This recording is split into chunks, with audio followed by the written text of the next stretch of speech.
అందరికీ hi good morning అండి. ఈరోజు రెసిపీ వచ్చేసి చల్ల పునుగులు.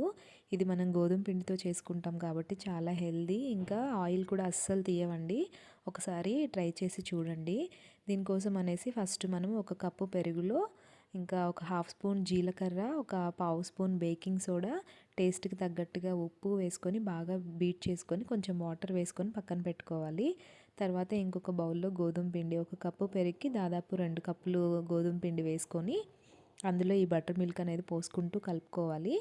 ఇంకొకసారి మిక్స్ అయిపోయిన తర్వాత మనం బాగా చేత్తో కలుపుకోవాలండి. కలిపేసుకొని చక్కగా మనకి పునుగుల కన్సిస్టెన్సీ ఉంటుంది కదా, బ్యాటర్ అట్లా కలుపుకొని పక్కన పెట్టేసుకోవాలి. ఒక 1 అవర్ లేదా టైం ఉంటే ఇంకా 2 అవర్స్ 3 అవర్స్ కూడా పెట్టుకోవచ్చండి. చాలా సాఫ్ట్గా ఉంటాయి, లోపల అస్సలు ఆయిల్ అనేది తీయవండి. ఒకసారి డెఫినెట్గా ట్రై చేసి చూడండి, చాలా బాగుంటుంది టేస్ట్ కూడా.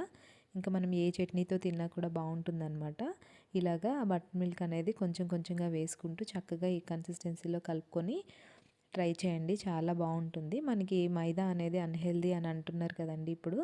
సో అందుకని చెప్పేసి గోధుమ పిండితో ఇలా ట్రై చేయండి, చాలా బాగుంటుంది. ఇంకా మనం ఆయిల్లో ఇలా చిన్న చిన్న పునుగుల్లాగా వేసుకొని బాగా ఫ్రై అయిపోయిన తర్వాత తీసుకొని, ఇక్కడైతే మేము బీరకాయ చట్నీతో తీసుకున్నామండి. చాలా బాగా వచ్చింది టేస్ట్. వీడియో నచ్చితే like, share and subscribe to channel.